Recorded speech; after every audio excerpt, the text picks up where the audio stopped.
Okay. Happy Sunday, beautiful people. Happy Sunday. Happy Sunday.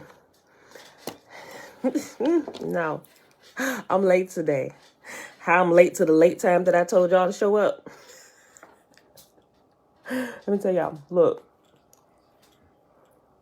I've been up since like 3 something this morning, right? First I was just up. Then James woke up. And then he want to talk me to death.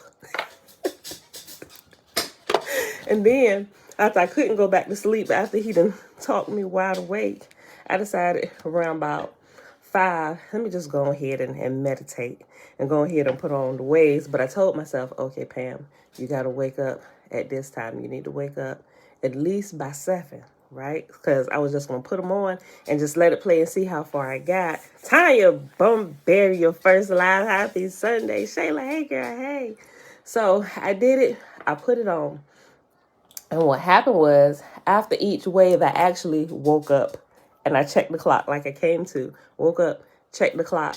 But the second time I did, well, 2, I did wave 5 and 6 from wave 1 again, had a completely different experience. But there is something the same in the experience where that bright light shows up, right? This time, the bright light didn't. The last time I did it, which was a few days ago, I felt this warm wave sensation. I saw a bigger, beautiful, more perfect version of myself. I could see myself on the bed. I could also see my astral or my spirit body, but also while I was outside of my body, looking at my body, I could see a more perfect version of myself. So in essence, in my astral projection, I saw 3 of me, right? The actual physical body that was laying on the bed, me, my spirit form that just popped out of my body, and then the more perfect, bigger, it's like a huge version of me. It was beautiful, and it touched my forehead right here. And when it touched my forehead, you did, hold on, Dana, hold on, let me go back to it, hold on. Touched my forehead, and when it touched my forehead, I felt this warm wave, this warm sensation flow through my body. It began at my feet, came all the way up, but as it got to my head and it got right here and it reached right here with a hand, had its hand placed right in the middle of my forehead, light began to burst through from my body, from every angle of my body, and then my head got full of light, to where it was like I could see the light flowing through my body, just like it burst through my head. My entire body was filled with light. And then everywhere that I could see all around me, for as far as I could see, it was like bursted out. All I could see was like bright light, right? So, but then I already had realized that I was astral projecting. It was beautiful, and yet it still kind of freaked me out. And I jumped back in my body, and I woke up like, what was that? Right? So went back again last night. Tajul's Rasta president. Y'all bless. Went back in, well, early this morning. Kind of went through the process and everything. But this time, I could see myself on the bed. Like, I still ain't left out my room yet. I'm still like hovering around my body. I don't know. I don't know if I'm scared to leave out the room, but I think I'm going back doing it so much. I'm trying to just pay attention to everything before I venture outside my bedroom, right? And so, but this time, the bright light, I can't even really say it was in the form of a figure. It was probably about as tall. If it was a figure, it probably stood as tall as my husband stands over me. My husband's like 6'3". Right? So it stood that tall, and it came walking in the room. It was just like a bright light, right? And it was walking over towards the bed, and I could see it. I didn't know, because while I was astral projecting, I was trying to figure out who or what the bright light was. Was it me? Like, I was conscious of all of this while I was astral projecting early this morning. Was it me from the last time that put the hand over the head, or is it like a different body of energy, right? But it was walking towards me, and as it was walking towards me, I just got back in my body and woke up. I still be a little scary, y'all. I'm just trying to figure everything out. So I just, as it came close, I just like, yep, I'll see you later. And woke up. But when I woke up this time, it was 6:30, right? So it was 6:30 when I woke up that time. I was like, let me just go ahead and get up. I ain't even gonna go into the next wave. But I did. I fell back to sleep again. But then I actually went into a couple other dreams. One, I'm thinking, I don't know, because I'm thinking it was more of a dream. But when my husband woke up this time, he was telling me about the dream that he had when we were sitting and we was talking, but it was another couple present. While I was asleep that time, I also had a dream that me and my husband was sitting down and we were talking, but there was not another couple present. It was just me and him having a conversation. So I'm listening. I was like, okay, that's kind of interesting what y'all was talking about. I was like, because I just had a dream, but we was having a conversation kind of similar to this, but it's weird. Okay. So the conversation that was happening between this other couple, this woman was talking about her husband, whose name was also James. And he said he couldn't quite understand what the conversation was, but whatever it was that this other couple, this woman was talking about her husband, she said, yeah, my James do the same thing. He said, that's really all I can remember about that. But in the dream that I had with me and him sitting and talking, there wasn't another couple present, but we were talking about something that was similar that somebody else had. And I was like, yeah, let them know I got that too. It was weird. So I'm wondering, I was like, was it an astral projection or was it like a synchronization of dream? I don't know, y'all. I'm still, it's weird and it's interesting. So I don't know. But I had a couple other dreams. The last dream I had, it was actually about another family member, but it threw me over the time that I was supposed to have been getting up. That's like, oh crap, I should have just got up at 6:30. That's when I made the post. We'll be live at 8 p.m. 8 a.m. I was like, let me hurry up and move through here. But yeah, Dana said I did 5 and 6 several times yesterday. I saw a bright light, but no projection. Third eye opened up. Yeah, like I get that part. Like the third eye is like completely open. If it ain't open while I'm in the physical matter reality, it's definitely open when I go have an out-of-body experience, or whether you want to call it astral projection, right? But yeah, there's definitely a sign that the third eye has opened up, right? So, but okay. I'm gonna try. I don't know if I want to do it again. I done it so much. I'm really ready to move to wave 2, track 1. But I'm really curious. The scene keeps changing. I'm thinking I might do it one more time just to see what happens with this bright light, where it comes from this time, right? I don't know. All right, y'all. But anyway, happy Sunday. It is February the 27th, 2022. Day 42 of year 4 of reading through the books of the Law and the Prophets, and of the 4-year consecutive day count, day 1060. Today, we're going to start tablet. Hold on. I got to look. Did we start? I think we started tablet C, and we was going through the Yeah, the crossings. Okay. We're in tablet C. And we're going to pick up where we left off on page 85.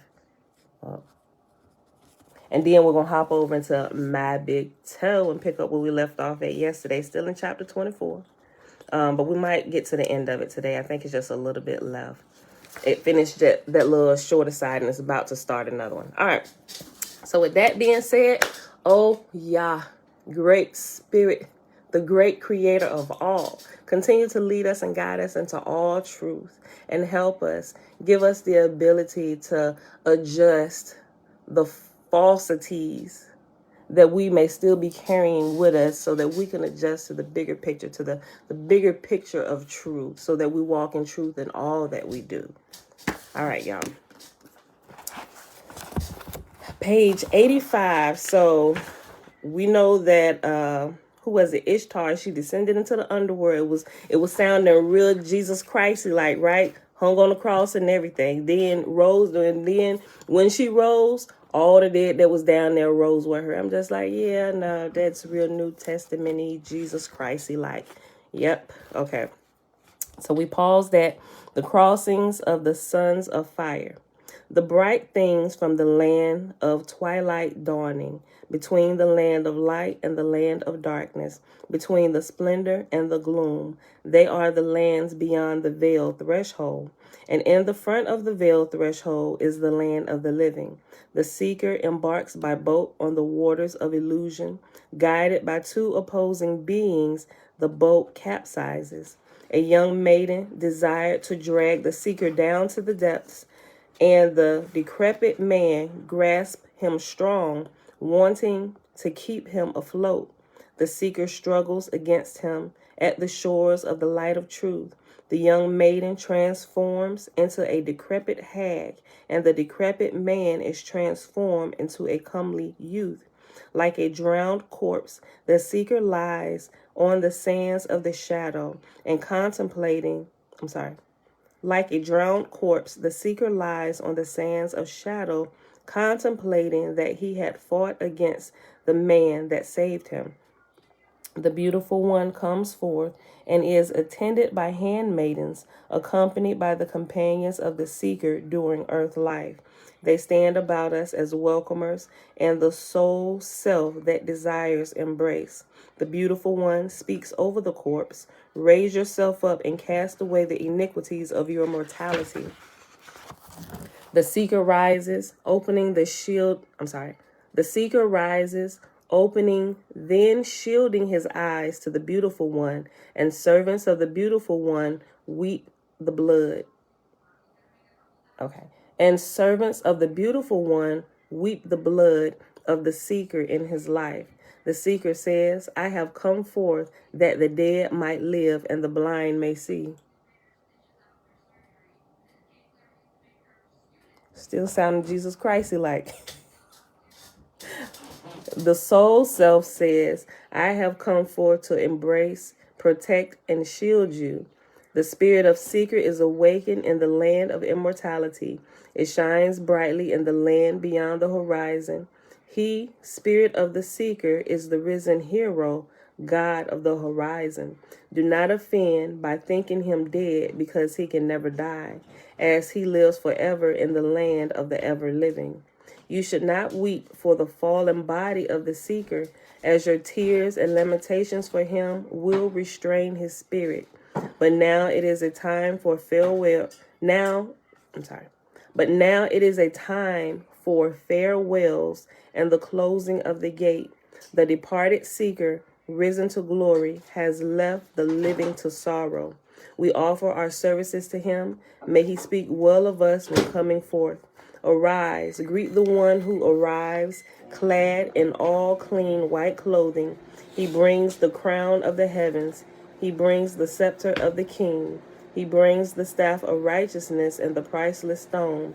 Take them all up and become perfect. Yes, Mr. Murphy. You just want to sit here and pick with me this morning. Eternal one, hear the words, penetrate the skies. What you trying to say?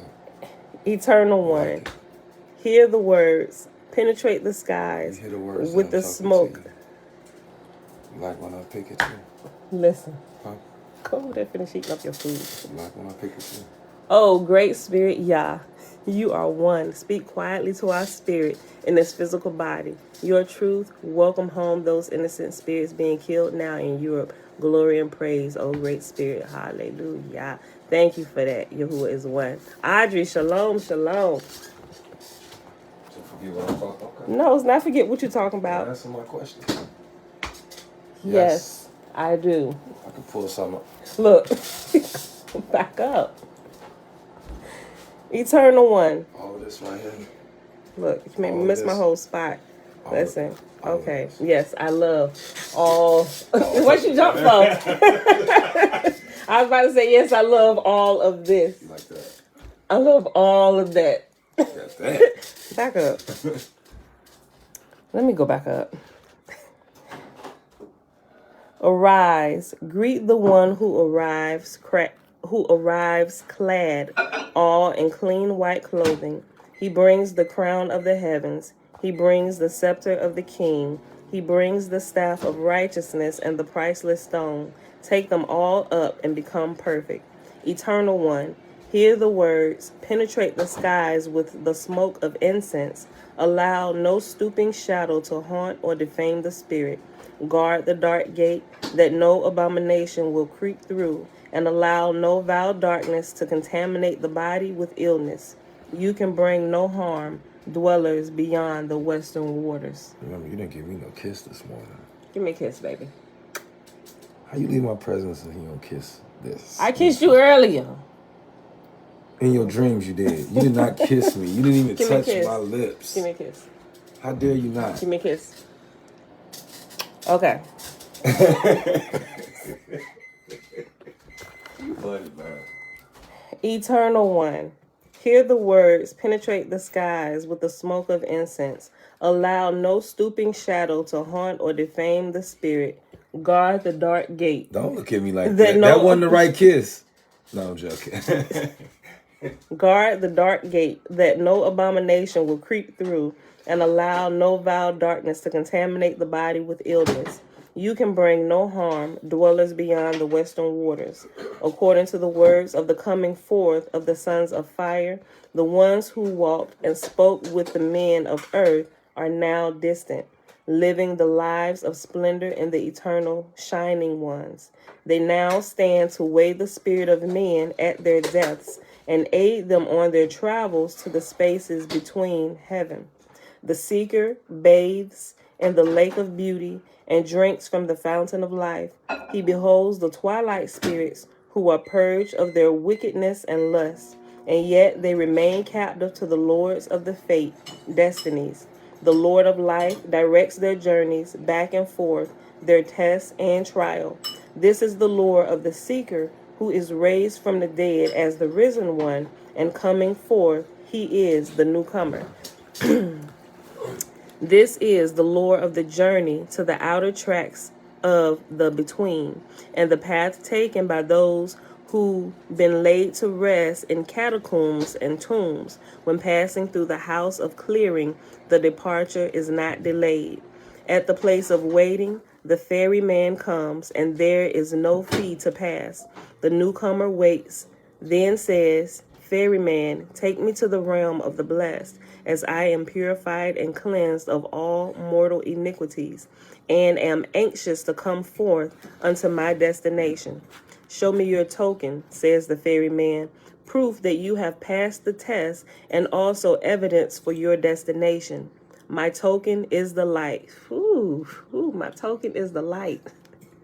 "My token is the light," the newcomer responds, "and you will find my name written in the book of sacred mysteries." And in brackets, the sacred book of mysteries is the sacred book of life. "Come, take me over the waters that I may play in the fields of peace." The ferryman is skeptical. The newcomer continues, "I have passed the test before heaven and earth and am allowed to come forth. I claim this right by the virtue of my deeds on earth. I am the bright one, and men on earth speak well of me in my absence. Remove your hood," the ferryman says, "that I may see your true form." "Make for no more delays," replies the newcomer, removing his hood.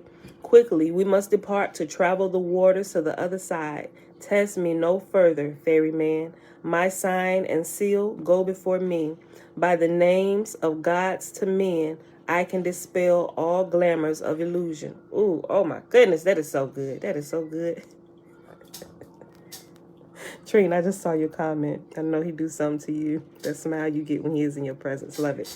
He do a little something. He do a little something. He even going back upstairs now. Okay. I'm gonna read this again. Something, oh man.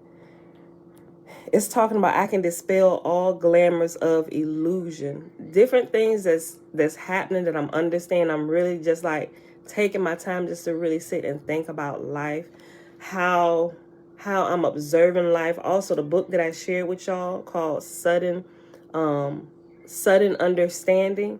It's going through a part where it's showing you literally how to observe what's going on. And I literally been doing, I'm like, yo, wait a minute.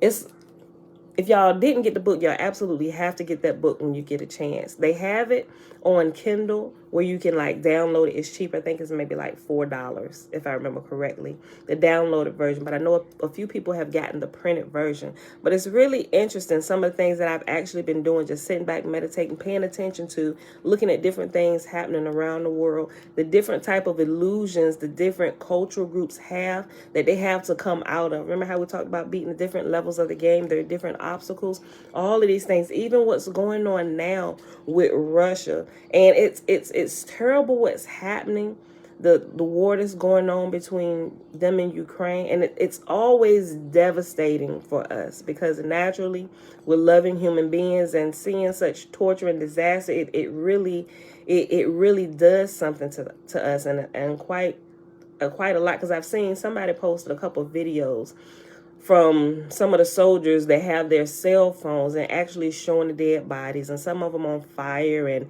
some of them pulling bodies, blood all in the back of the truck when they pulling the bodies out, moving around. I'm like, oh my gosh, it was hard to get through it, and that's terrible. But still understanding that we are, I don't even know how you begin to explain that to somebody who is in that type of state right now when their countries are at war. It's like, how do you explain that to them? Like, although they have left their body, they're not really dead. They're still here, but they've just shed this physical form. I don't know. So now I'm looking at all of this, right? So I'm just really sitting back thinking, looking at some of the stuff. Haven't really, the most I haven't said is repeating this prayer that who was one that they just posted in regards to that, because I'm really like looking at some stuff, and it's making me look at death in a whole nother way. Not that it's any less devastating to those who get the news of a loved one passing, but it's interesting what death really is, and you begin to look at it a little different when you realize, and you actually know, not just mentally assenting to, oh yes, they're still here. No, like really actually like what we're doing, getting out of your body and realizing that, this is literally just like a coat that the spirit has on that's seen here by everybody. But like, you're still here when you take your coat off. Like, but it's like you go invisible. It's like this cloak of invisibility is thrown over you when you take the coat off, kind of. I think, did I say that right? Yeah. So yeah. So when we put the flesh on, it's like, oh, there you are. You take it off. Where did you go? I'm still here. You just can't see me. All right, throw that cloak back over you so we can see you, so we can deal with you here. So it's like that. I've really been looking at it. It's heartbreaking looking at some of those videos, and I couldn't even get through. It's like 2 of them. They're really extremely graphic, and now I'm at tears watching. I was like, I can't watch it, but something is driving me to watch it, and I'm just like looking at it, observing different things. I don't know. I don't really want to get into it, but it's making me look at things a little bit differently. And I thought about that when it talks about, I can dispel all the glamours of illusion. That might be in our title for today, because literally a lot of this, it's the different illusions that are being set up, and it's literally, we have to pass tests to get through it. The first big illusion we must get over, pass, and understand is that we are not our body. That's the first illusion that we have to recognize, which those of us here, not just us, but quite a few other people around the world that's waking up, they waking up to that illusion. Oh snap, begin to play around with it a little bit. Wait a minute, we are really not ourselves, jumping in and out of the body. Like, wait a minute, hold up, okay, y'all get it. Let me go back up. I'm gonna start when the ferryman first comes into the picture.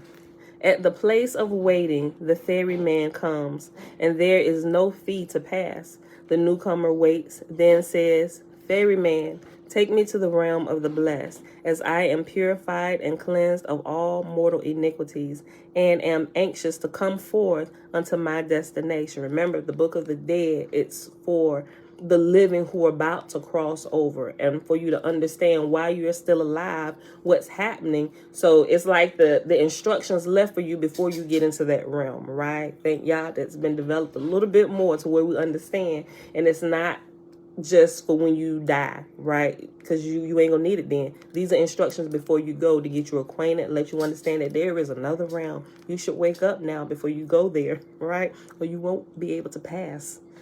At the place of waiting, the ferryman comes, and there is no fee to pass. The newcomer waits, then says, Ferryman, take me to the realm of the blessed, as I am purified and cleansed of all mortal iniquities, and am anxious to come forth unto my destination. Show me your token, says the ferryman, proof that you have passed the test, and also evidence for your destination. My token is the light, the newcomer responds, and you will find my name is written in the book of sacred mysteries, life. Come, take me over the waters that I may play in the fields of peace. The ferryman is skeptical. The newcomer continues, I have passed the test before heaven and earth and am allowed to come forth. I claim this right by the virtue of my deeds on the earth. I am the bright one, and men on earth speak well of me in my presence. Remove your hood, the ferryman says, that I may see your true form. Make for no more delays, replies the newcomer, removing his hood. Quickly, we must depart to travel the waters to the other side. Test me no further, ferryman. My sign and seal go before me. By the names of gods to men, I can dispel all glamours of illusion. Crossing the waters, the newcomer becomes the pilgrim. The pilgrim passes the dark guardian. Hold on, I need a sip of water. I'm sorry. All the talking that I did earlier this morning, I think my voice would be clear. Talking about before I came live, me and my husband. Okay. Crossing the waters, the newcomer becomes the pilgrim. The pilgrim passes the dark guardian, the watcher at the gate. Outside the place of union, he waits, standing fast and firmly. Watcher at the gate alerts the pilgrim, allow me to pass. After taking the fee to get through, the watcher says the word, pass. Coming forth, the pilgrim stands before the womb of creation, and as a newly planted seed, he is dressed in the robe of glory. The great gate is open to the united being in the east, the gate to the between, outside, leading to the source of gods, the creator of the great eternal mysteries. The pilgrim and shadow pass through a side gate to darkness, where the lost ones of vile darkness remain, those who serve evil on earth. The test will be to not stop, to succumb to the cries of the doomed. Hold on. Okay. The test will be to not stop, to succumb to the cries of the doomed. Continuing, pass to the fields of peace where resides the glorious ones. All right, and so the next section is called Coming Forth and Crossing Kurt Netter, and this is Egyptian. Hail to you, bull of Amentet, bull of heaven. Thoth, the timeless king, is with me. I am the great God beside the heavenly boat. I am one of the gods, those divine chiefs, who prove the truth of the speech of Osiris. And it has reference 32. 32, Osiris, literally Asar or star. That's what Osiris means. Literally Asar or star.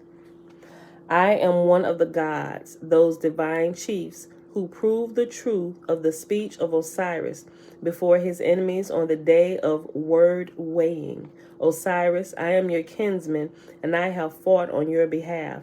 I am of the gods who were children of the goddess Nut, who hacked the enemies of Osiris to pieces, who have bound the demonic horrors of Cebu on his behalf. Horus, I am your kinsman, and have fought on your behalf. I am Thoth, he who proved the truth of the words of Osiris before the enemies of Osiris on the day of word weighing, in the great house of the prince who dwells in Anu. I am Teti, conceived and birthed in Tetu. I am with the mourners for Osiris in Tau Rekati. proving the true words of Osiris before his enemies. Ra commanded Thoth to prove the true words of Osiris. What was commanded for Osiris, let it be done for me by Thoth. I am with Horus on the dressing day of Tesh. I am the opener of the hidden water springs for the absolution of Ertab. I am the gate opener of the Shetat. And Shetat has reference 33. Shetat, literally shrine or shrine gate. I am the gate opener to the Shetat in Rastu. I am with Horus, protecting the left shoulder of Osiris. Coming forth, I return to the company of the fire gods on the day of destruction for the demonic hordes of Sebu and Sekhem. I am with Horus during the festivals and offerings to Osiris, especially the festival celebrated on the 6th day of the month of the moon, and on the day of the Tenat festival in Anu. I am the Ub, or the priest, in Tetu, Rera, the dweller in Per Asar. I salute the one who sits in the high place of the country. I uncover the hidden secrets in Rastu. I intone the words of liturgy for the festival of the god of souls in Tetu.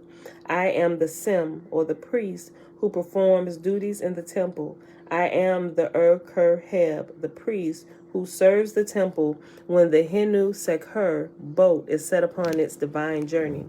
On digging day, I take up the tool to dig in the earth of Hensu. Hail to you who makes perfect souls for entering the house of Osiris. Coming forth, let his soul enter and be with you in the house of Osiris. Let this soul hear as you hear. Let this soul, him, have sight as you see. Let this soul stand as you stand. Let this soul take his seat as you take your seats. Hail to offerers of cakes and ale to perfect souls in the house of Osiris. Let this soul be nourished each day on cakes and ale, morning and evening. Let this soul be nourished. He who speaks true words before the gods, let him be nourished who speaks true words to the lords of Abydos. Hail to you who opens the gates to the other world and who perfects souls to the house of Osiris. Open up the gates to the other world for him, this soul, and act as a guide to the road of the soul of Osiris, chief scribe Osiris, the chief registrar of all the offerings made to the gods. May this soul enter the house of Osiris with boldness. Coming forth, may this soul emerge from the house of Osiris in peace. May this soul experience no opposition and not be refused or returned. May this soul enter under the favor of Osiris. Coming forth, may this soul be fulfilled by accepting the true words. Coming forth, may the true words be exalted in the house of Osiris, and true words travel with you. And may this soul be glorious as you are. May this soul not be found out of balance. Coming forth, may balance be exalted in matters of the house of Osiris. Shining brilliantly, I come forth. Protect me from the judgment of the people. May my soul be lifted up before Osiris, a perfect soul, having been purified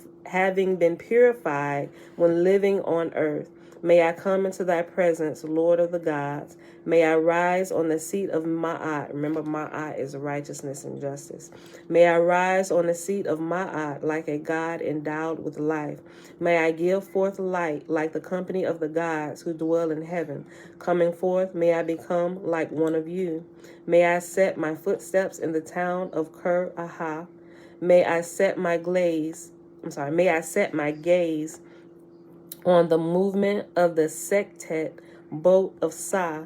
May I look upon the lords of the Tuat, and Tuat is land of the dead, also Kutha or Kutha. And the first Kutha was with a C, and the second Kutha was with a K. Mom, shalom, shalom. May I look upon the lords of the Tuat and not be repulsed. May I smell and savor the food of the company of the gods. May I sit and dine in the company of the gods. May my name be proclaimed by offerings of the Kerheb, the priest. May I hear the petitions made at the altars of sacrifice. May neither my heart, soul, nor its Lord be denied or repulsed. Hail to you, Osiris, chief of Amentet, who resides in Nefer. Osiris, may I come forth in peace to Amentet. May the lords of Ta Kesert receive me and say to me, hail to you, hail and welcome, welcome. May the lords make a seat ready for me at the side of the president of the chiefs. May the nursing goddess receive me at the proper seasons. Coming forth, may I behold the Unnefer, true word. May I come forth a servant, priest of Horus and Rastu. May I come forth a servant, priest of Osiris and Tetu. May I be a participant in all the transformations my heart desires, and may I appear in every place that my Ka, or my double, wishes to be. A book that we're going to read, it talks about the Ka and the Ba. The Ba is the body. The spirit, or what it calls here the double or our astral form, is our spirit, the Ka. Kaba, Merkaba, right? It's a chariot for the spirit. Okay. The next section. Coming forth and crossing the Amentet, Egyptian. Hail to you, lords of Ka. Well, it has a U now. It makes it plural. It's Ka, but K-A-U is doubles. Ka is double. Kau or Kau. Is doubles with S. Okay. Hail to you, Lord. Hail to you, lords of Kau, doubles. You who are without sin, who live for the endless ages of time which make up eternity. Coming forth, I have opened up a way for myself to you. Coming forth, I have become a spirit in my forms. I have become master of the words of magic power, Haku, which are words of power, Haku. Well, what I've read in some of the versions I got is Haku. Here it's spelled H-E-K-A-U, Hiku, Hiku, magic words of power. I have become the master of the words of magic power, Hiku. Deliver me from the crocodile residing in this country of truth. Grant my mouth that speak the words, true speech, and cause sanctified offerings to be made to me in your presence. Coming forth, I know you, and I know your names, and I know the name of the mighty God, the one who comes before you, Tekhem. He opens his path on the eastern horizon of heaven. His radiance moves toward the western horizon of heaven. When he moves, may he carry me with him. May I find sanctuary. Let not the Meshket, 35, Meshket is bull's thing or iron adze, indicative of the Dipper constellation shape. Okay. And may I find sanctuary. Let not the Meshket make an end of me. Let not the demonic hordes of Cebu gain mastery over me. Let me not be turned from the doors to the other world, Tuat. And Tuat is where let me go back. Land of the dead, also Kutha or Kutha. Okay. Let me not be turned from the doors to the other world, Tuat. Let me not the gate be closed to me. The cakes of offerings are in the city of Pe, and the ale of offerings is in the city of Tep, and the celestial houses of heaven, fashioned by Tem, T-E-M, my divine Father. Let my hands carry the wheat and barley of offering, that which shall be given to me in abundant measure. And may my son make ready the food of my offering. Coming forth, grant me sanctified meals, incense, such in Amentet, and all the pure and beautiful things that a God lives on, all the transformations which please me to assume, and grant me the power to float down and sail up the stream in Sekhet Aru, field of reeds, And may I reach Sekhet Hetepet, field of offerings. Coming forth, I am the twin lion gods, Shu and Tefnut. All right, where we at?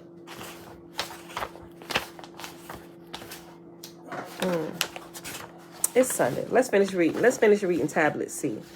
It's 2 more little sections, and then we'll read a little bit of my big toe. What's that big blue book you got upstairs?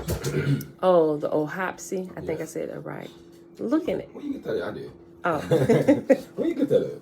I ordered from Amazon. Oh, okay. Big old book, man. It's like the big old Holy Bible. It's like that size of that Bible that my grandma used to have. It was really huge, about that size. Yeah, you're right. It is. It's some big ones that stay on that one page. Didn't nobody read. Just open it up, put it in the middle of the coffee table. Don't close that Bible. Yeah. Okay. What people used to have old pictures? My family used to put dead folk pictures and obituaries. I'm like, nah, that's a spooky Bible. Yeah. Yeah. It also have that one doesn't, but the bigger, older Bibles actually have like the family tree and the genealogy and stuff in the back. You're right. Kind of like my which one has that? I have one where I started writing all our stuff in the back of it. I forget which one it was, but I got one in there. What if we have another child? Huh? Would you just add a branch?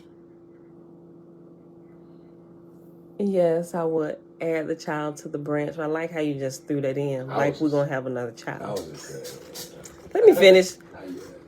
Human tar crossing to the underworld.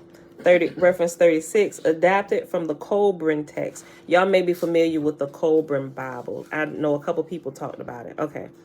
Sometime after the great deluge came the sleep of Yadol, and with forgetfulness no man remembered the means to honor Yadol, for such grew well beyond their understanding.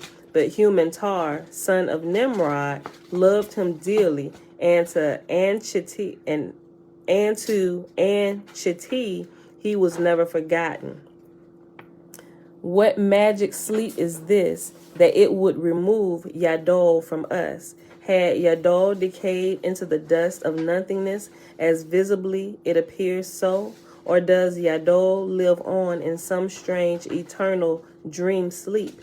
Human Tar had spent many hours at the feet of Nintursu the wise, yet was given a blank stare and deaf ears from his companion. He was forced to behold the fear of the certainty of death. Coming forth, as had so many before him, he decided to penetrate the gate of the dead. He took audience with the queen, Deidi. Great queen, you who are exalted above all others, great lady of battles, who extends her might to the warriors of justice, dwelling here beneath your shadow, I am as a cat among birds. I am a wild boar among a docile herd.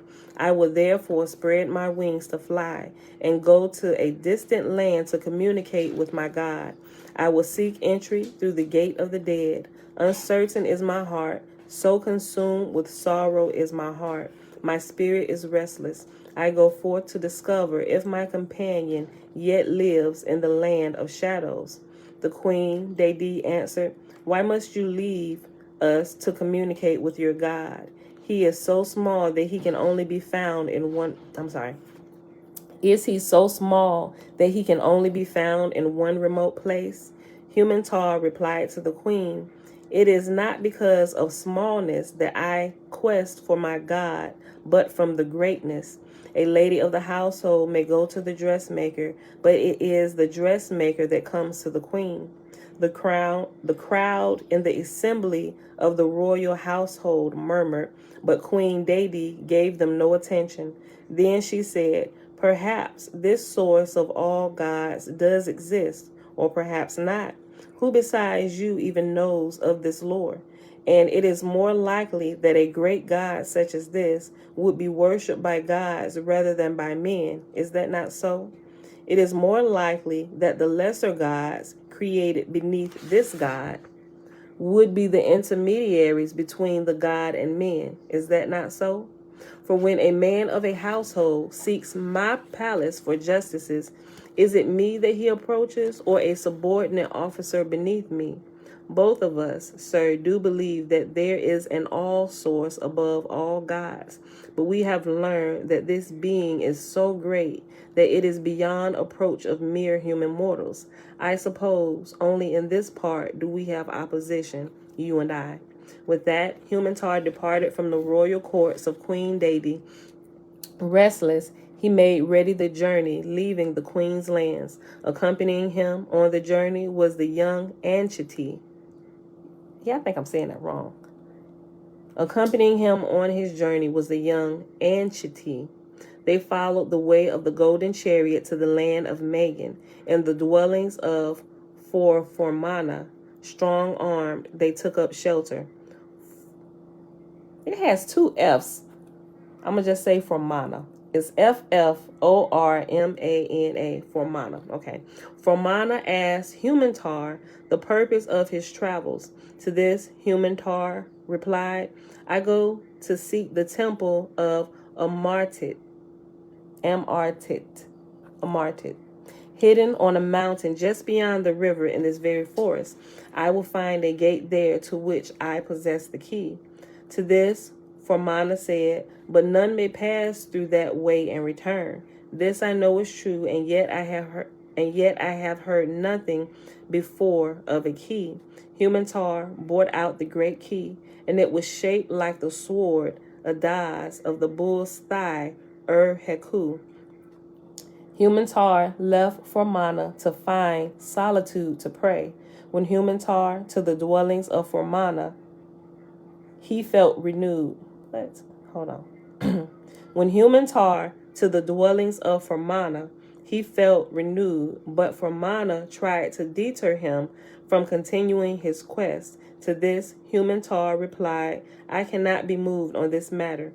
Though the journey may be a long and unknown road, and perhaps you are right when you say a road of no return, I will go forth to fight the battle, as I do not the terror at the gate, nor the terrors I behold in the realm of Akamen.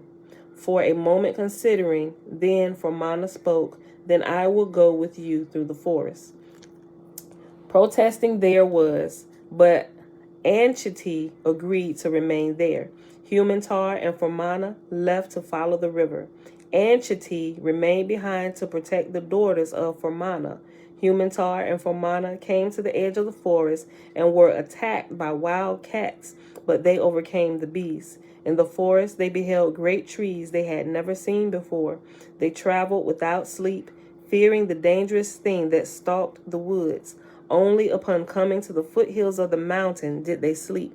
The next morning, they climbed the mountain. After a while, they came to a cave, the gate of the dead. Humantar left. Formana remained just beyond the clearing before the cave, and he left to seek out the guardian of the gate. He then saw an old woman sitting on a stone, and he said, I am enlightened one who comes forth to enter the realm of the dead, the threshold of the other world, the gate of the veil. Before Humantar was allowed to pass, the woman asked him 3 questions, which all who desired to rise upon the spheres must know the answers.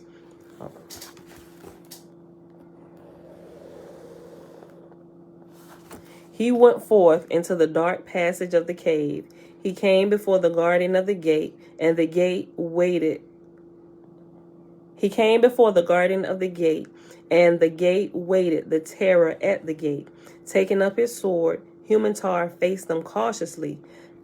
Using the key, filled the air with such a clamor that none could behold.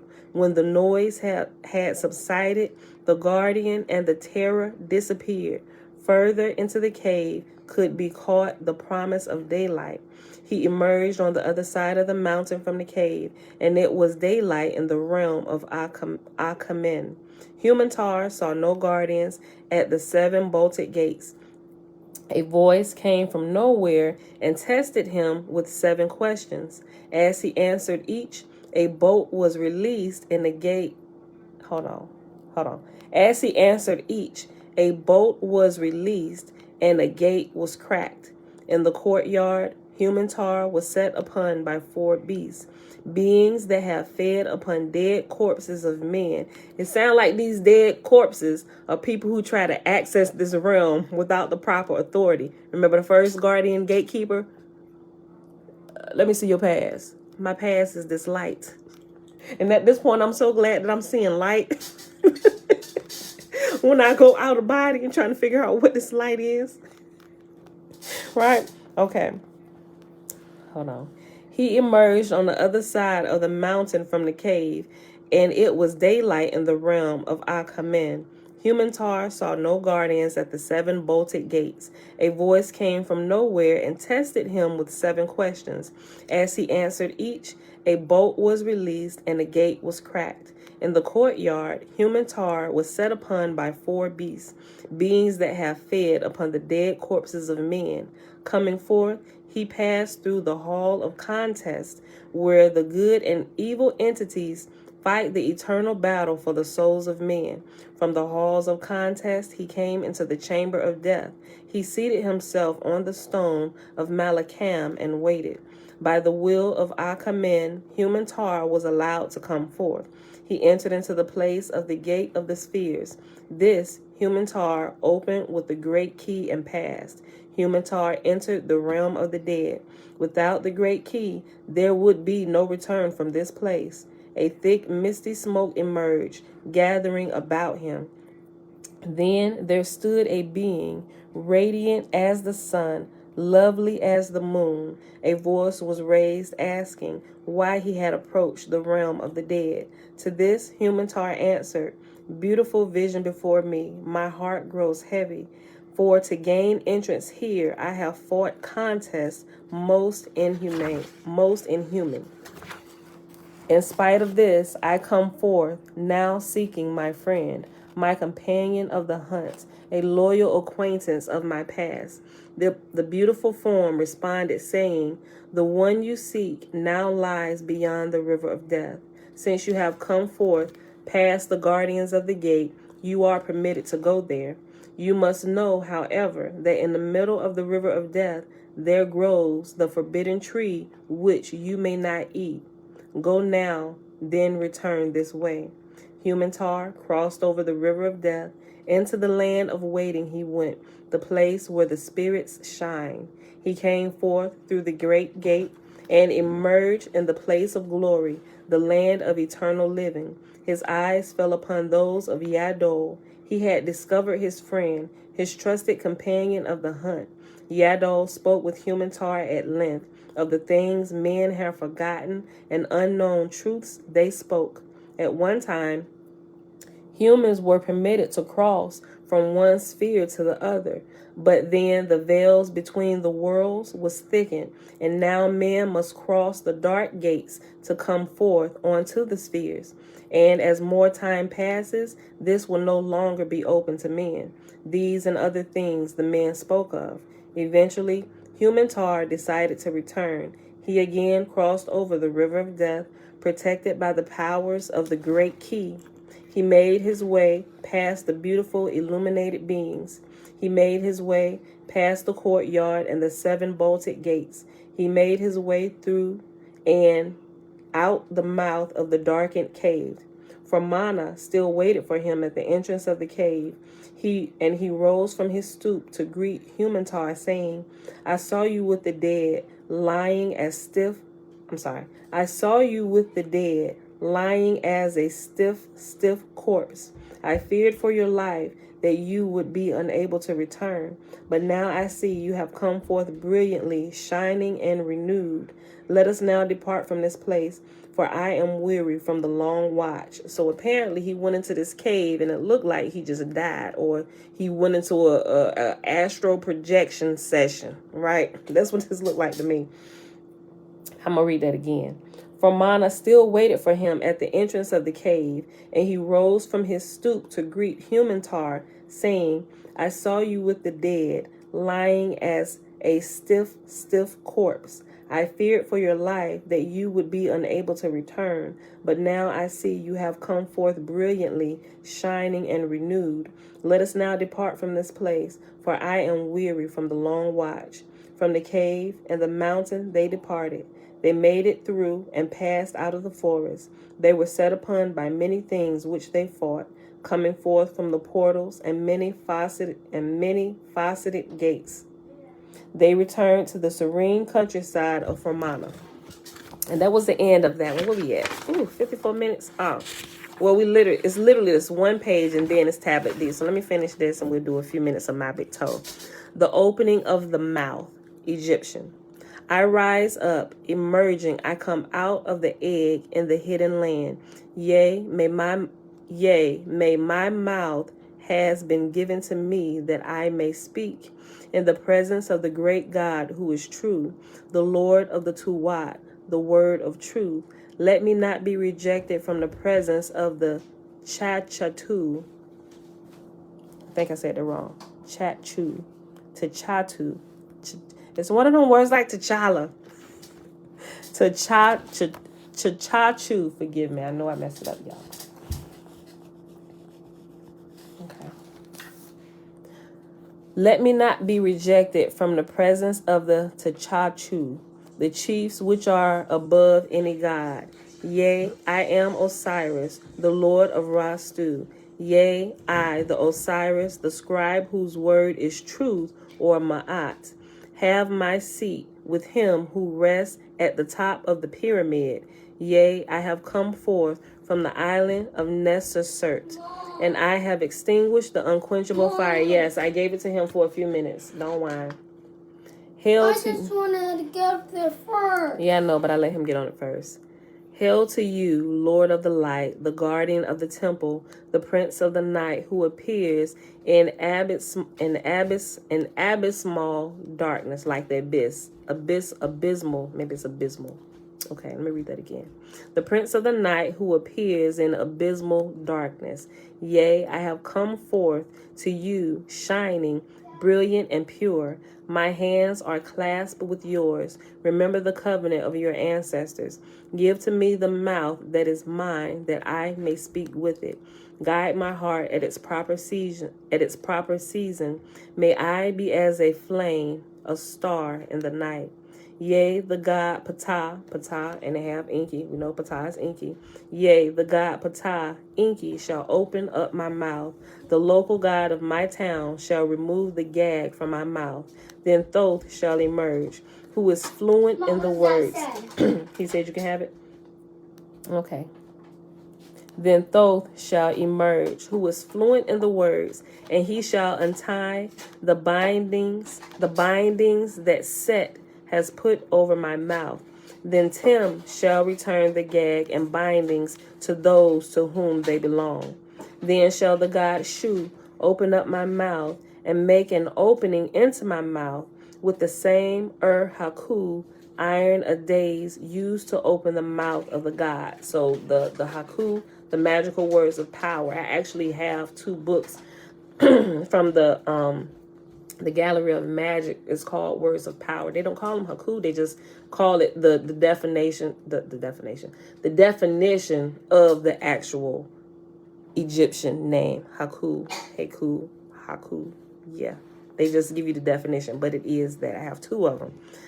Then shall the god Shu open up my mouth and make an opening into my mouth with the same Haku iron a days used to open the mouth of the gods. And inside of the, I think isn't inside the meditation book we're going to read? I think it's inside of that one where it go, I think it could have been one of my other ones. I got to double check. I think it goes into a little bit about the opening of the mouth. After you get the mummy woke, how you open the mouth and begin to speak. Actually, I think the opening of the mouth happens first in order to speak the words of life or the words of power to wake the mummy, to help wake the mummy up, right? The flesh. I think I got that right. Don't quote me. I got to go back and check. Still learning, y'all. Okay. Mom? Yes? Next, after you done with your bubble, I think I'm going to have patterns. I'll let you get on in a few. No, on the laptop? Not on the laptop. I got a couple things I need to do on my laptop too. Is it in chair? We'll talk about this in a minute. I'm almost done. Then shall the God Shu open up my mouth and make an opening into my mouth with the same haku, iron a days, used to open the mouth of the gods. Now I sit with the goddess Sekhmet and am nursed as one of the gods. Now I am the goddess Sekhmet. I take my place at the side of Amtur, wind of heaven, and now I am the great star goddess Sa, she who makes her dwelling among the souls of Anu. Now then, concerning every spell and every word which has or shall ever be raised against me, every god of the divine company shall immediately set himself up against. That sounds like the scripture. It's right on top of my tongue.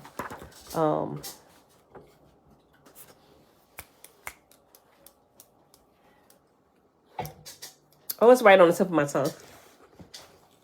But anyway, I'm gonna get it. Hold on. No weapon formed against me shall prosper. That's what it was. Yeah. Jen, morning. Belinda Brown, happy Sunday. Okay, y'all. So that was the end of tablet C. Mom, yes. You told Zay. After that halfback dies, I can get on it after Zay don't get on it. Okay, maybe I should have been just a little bit more clear when I get done with the complete reading, not just with this portion of this book. I would deal with Isaiah when I'm done with the complete reading for today. When I close this up, we'll talk to Isaiah, right? But I gave him a little bit of time. Okay, y'all. No, I still don't get on it. Well, sis, you ain't got no choice. Bye. Still want to get on. Look, girl, don't press my buttons first thing this morning. You better watch your tone, little tiny lady. Am I smiling? Am I giggling? I ain't laughing.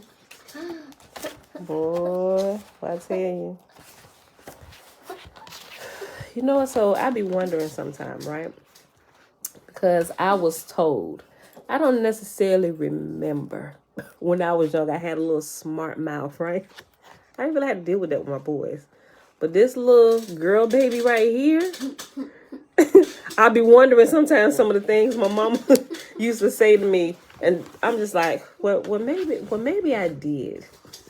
Maybe I'm just in denial. But boy, this little girl right here. Okay, look.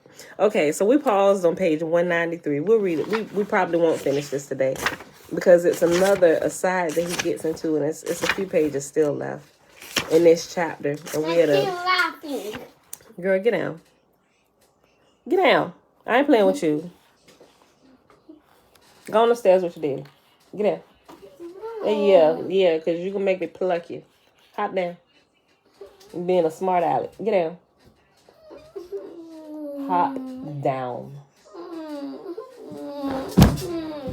Go on the stairs with Dad. Bye. I still hate going upstairs. Yo, he gonna make you put the muffin up. Then you sit over here and be quiet. Get over there and sit there. I still want the hot pan. 2, 3, 4. Okay.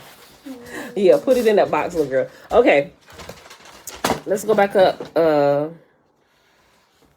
small paragraph just before this second short aside starts.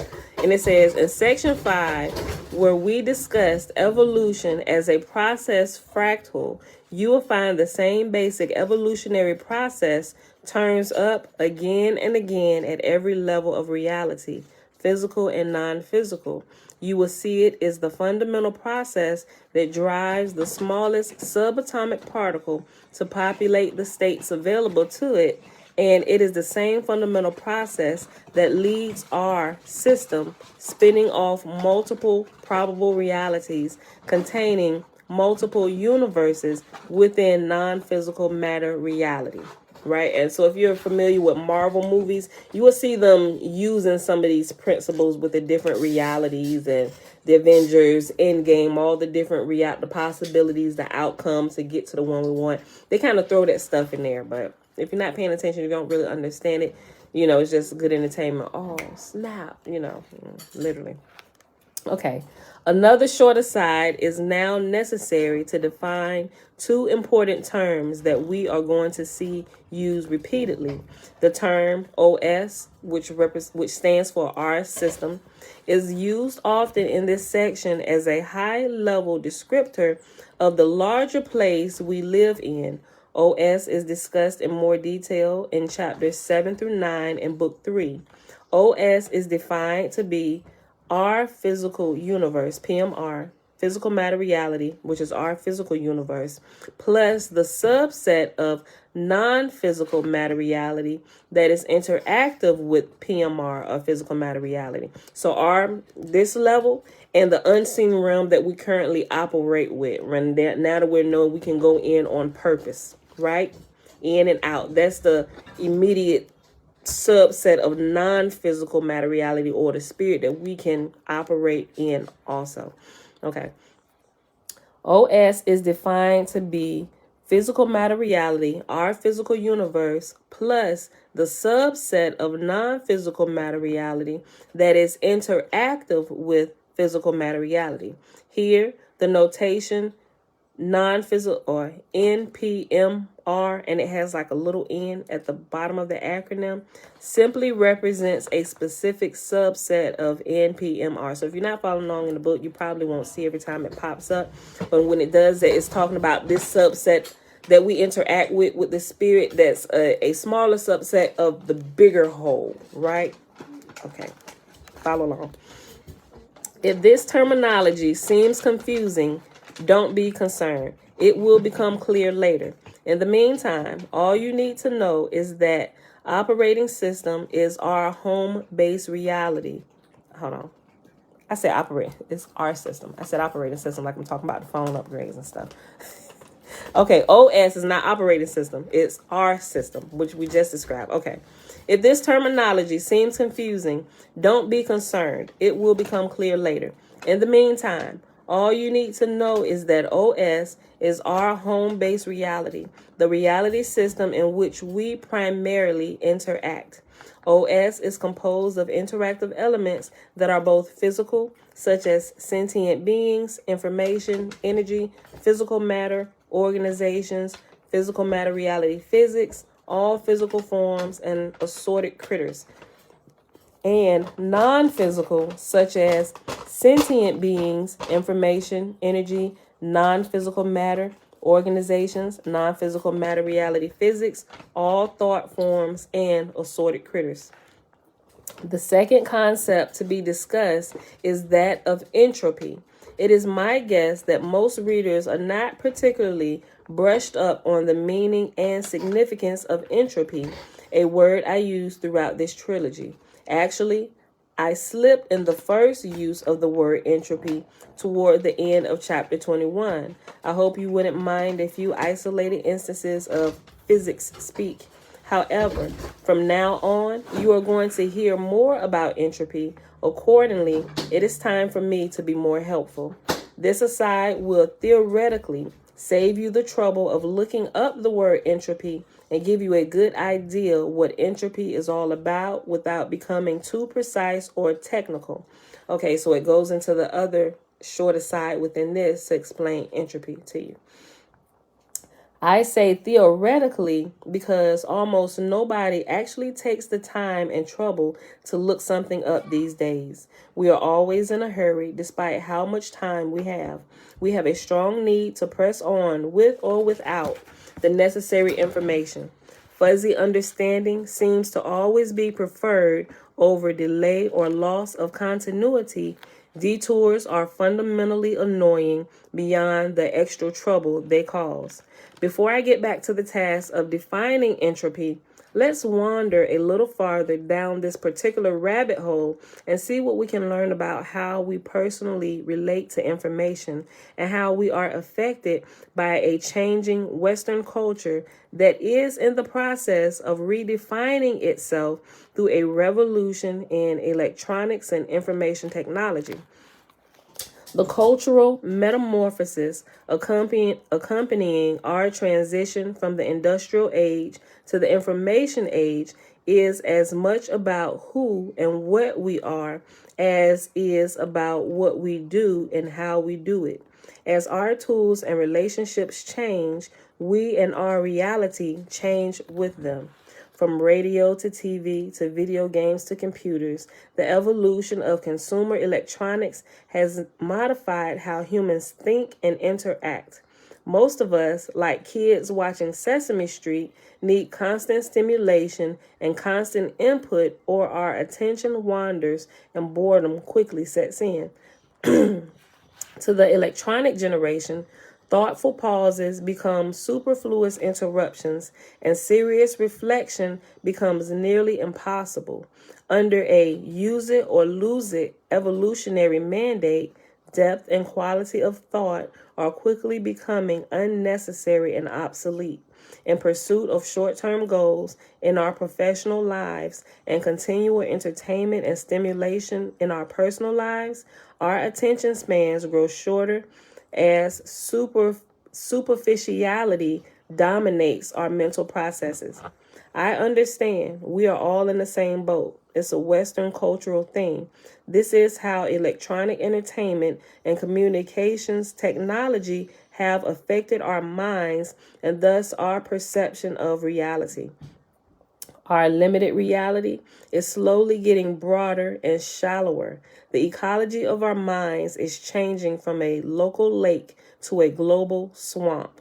To come full circle along the chain of cause and effect, you should note that the quality and significance of what the commercial media and book vendors produce for us to read is generally so unchallenging and superficial that missing a few words here and there does not make a significant difference.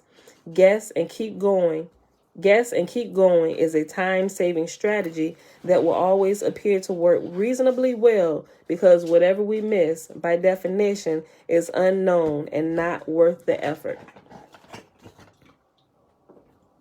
Thank you for that, Angela. I'm going to check that out. Check out this site. Her name is Sonia Testament. Start with the one video.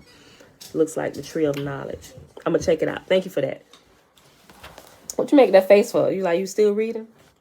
Yeah. We started at 8. Oh. Yeah. So we about done.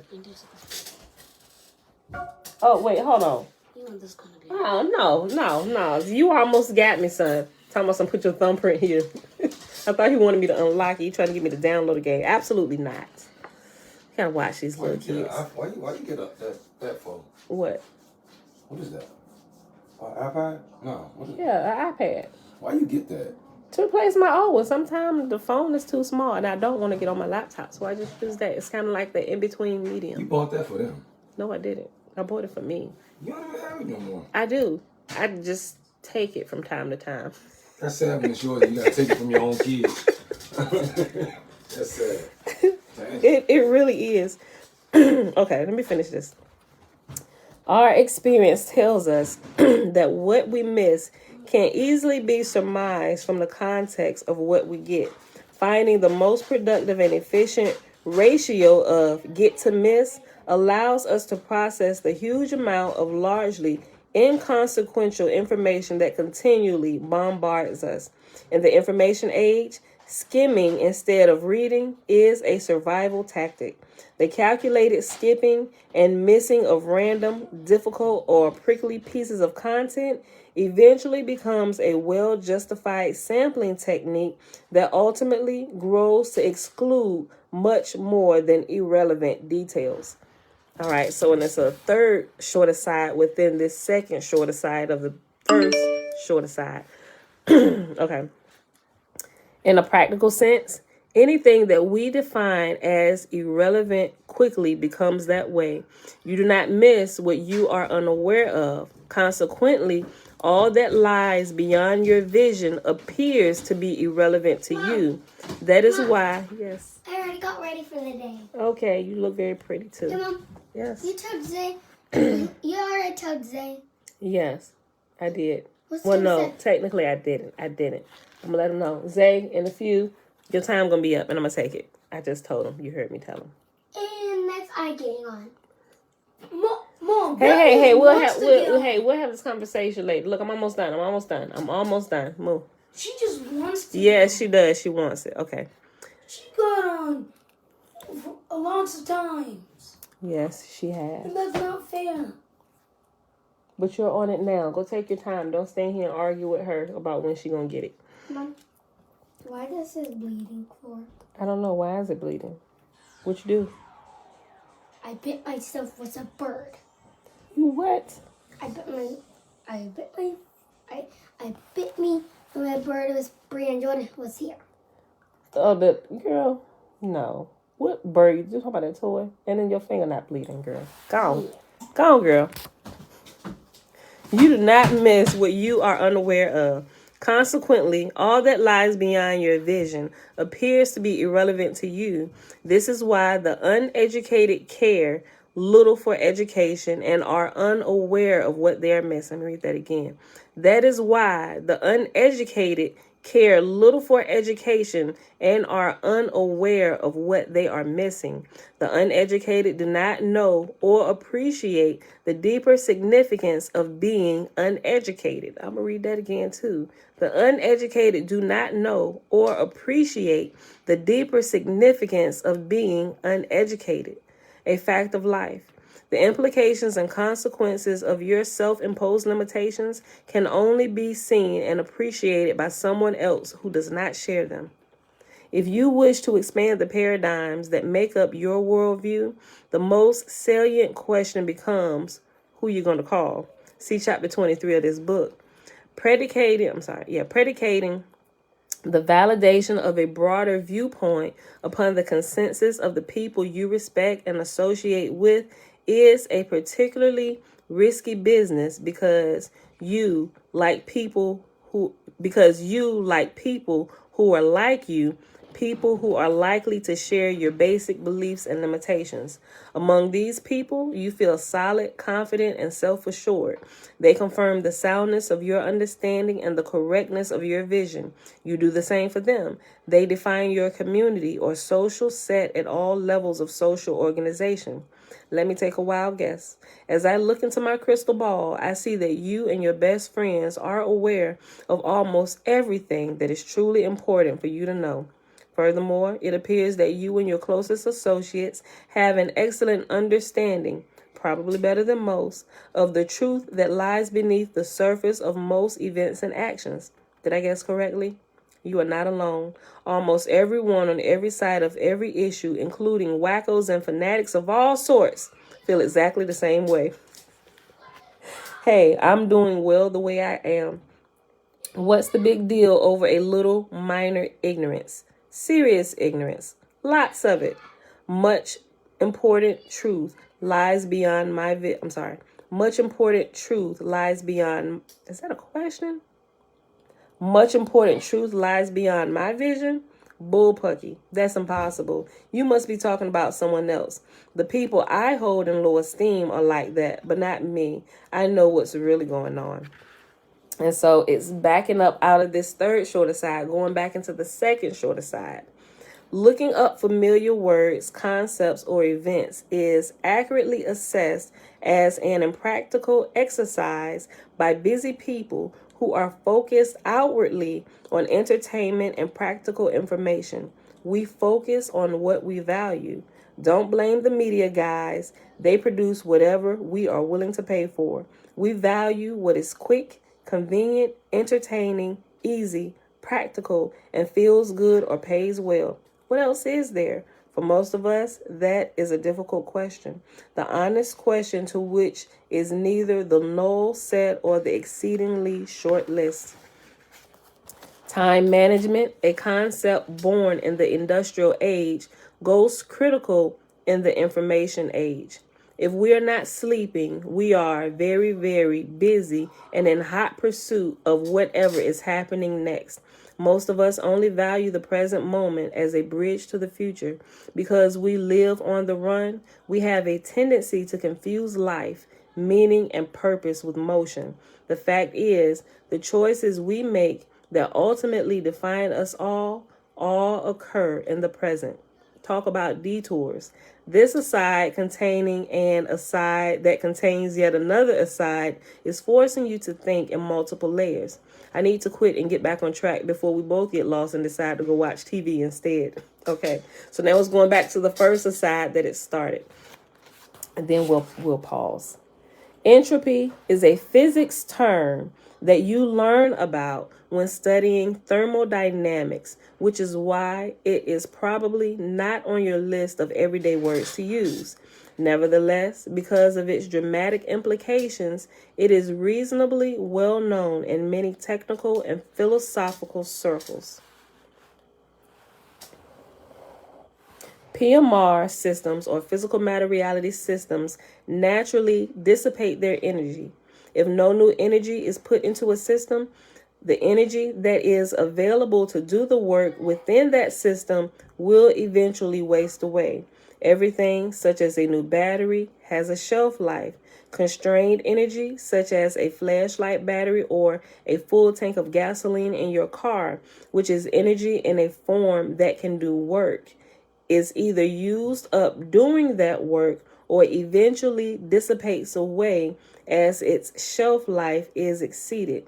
In either case, all the original, highly organized and structured molecules and atoms making up the gasoline and automobile and the new battery and flashlight have been converted after doing work or dissipating to a new, less organized, and less structured collection of atoms and molecules, including fumes, vapor, light, heat, worn-off brake and tire particles, and metal flakes in the oil that no longer can do as much work as the original configuration. We say that energy has been used up when actually it has only changed into a less structured, less usable form, such as heat that is diffused throughout the system. Any closed physical system must eventually run out of usable gas or batteries and become no longer able to do work, because gas evaporates and both chemically degenerate over time, even if they are not purposely consumed to produce light or to provide transportation. We say that the entropy of the closed system has increased. Closed means that nothing is added or taken away. All the same particles and same total energy remain within the system before and after. Though the total energy must remain constant, it continuously, spontaneously, and slowly changes form over time, naturally degenerates as it grows older, as well as occasionally changes form, turn on the flashlight, or ignite the gasoline rather quickly. Eventually, one way or another, the available for use full potential of a new battery or fresh tank of gasoline becomes a comparatively useless collection of uniformity, distributed vapor, radiation, and heat. The change in entropy is a measure of how much energy is now, as compared to earlier, no longer available to do work.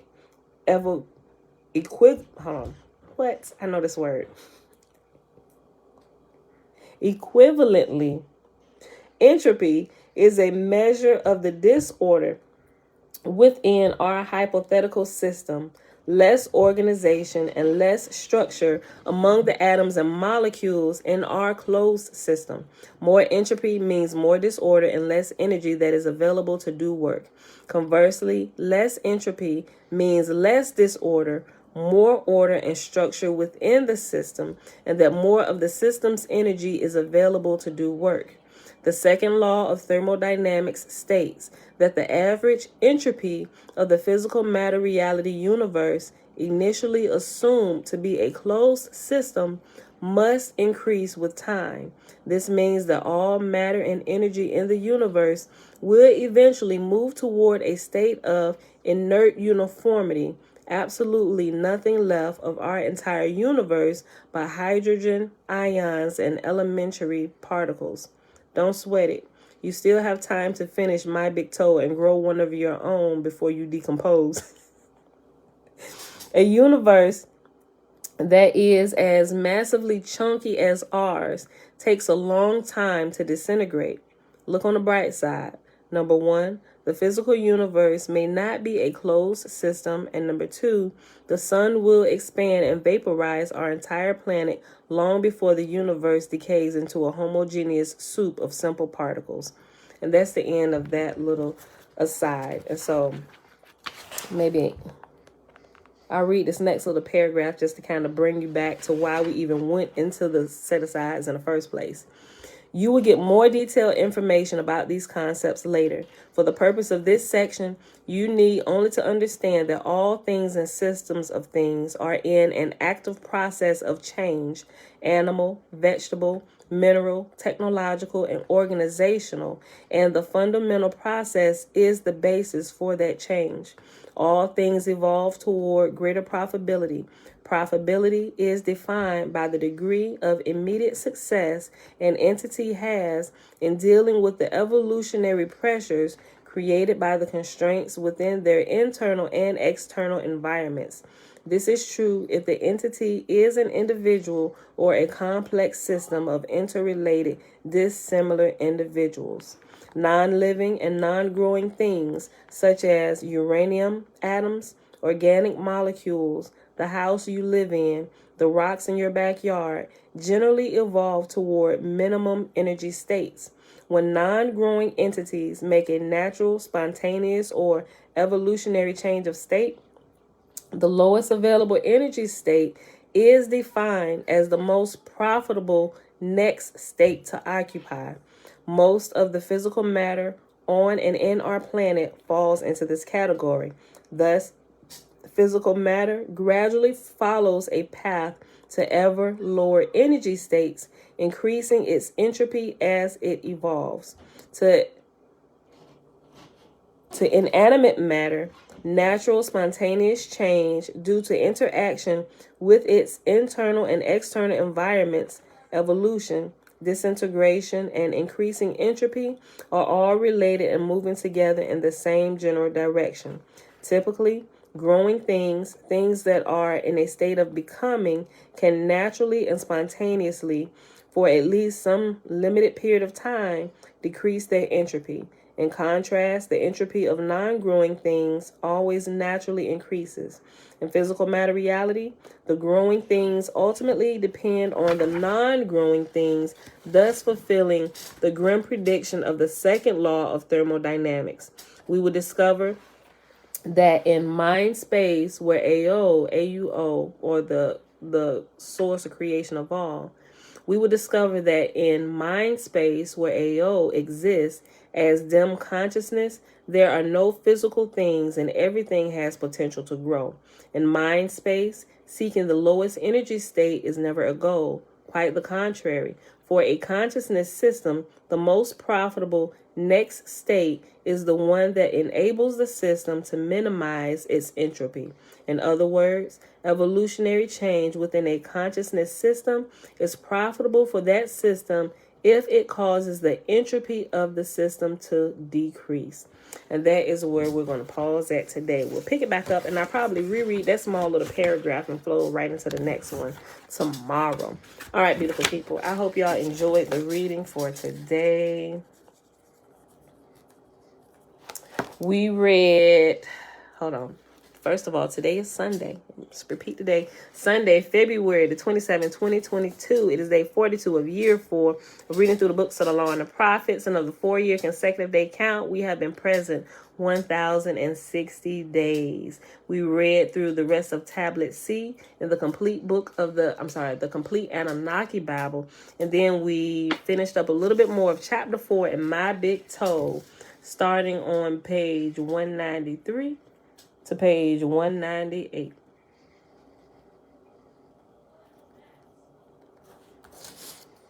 Okay. All right, y'all. So with that being said, we're going to go ahead and end this. Angela, I'm going to remember to check this out and see what that's about, the Tree of Knowledge. It looked like it's going to be good. Thank y'all for hanging out. Remember, we're adjusting how we ended doing the blessing and everything. Hold on. Bella! Because this morning when I was coming down, she said, call me for the blessing today. I said, okay, we changed it a little bit. She said, okay. Bella! I ain't gonna scream. She probably still tick with me. But anyway, we're going to end it today. Great Spirit of Yah, continue to lead us and guide us into all truth and help us to understand and align our lives to truth and give us the courage to make the adjustments even when the truth that we find out does not currently line up with our current belief system that we've grown up in. Give us the strength and the courage to put away the lies, the belief barriers that we've set around ourselves and boxed ourselves in so that we cannot grow. Help us to break down those walls so that truth can fill our lives and that we can grow without limits. And that's it. Yes, Trina, girl, have a y'allsome day. All right, beautiful people. I love y'all. I'll see y'all back here tomorrow morning. I'm going to be on time. I ain't going to oversleep. 7:15 a.m. Eastern Standard Time. Bruce.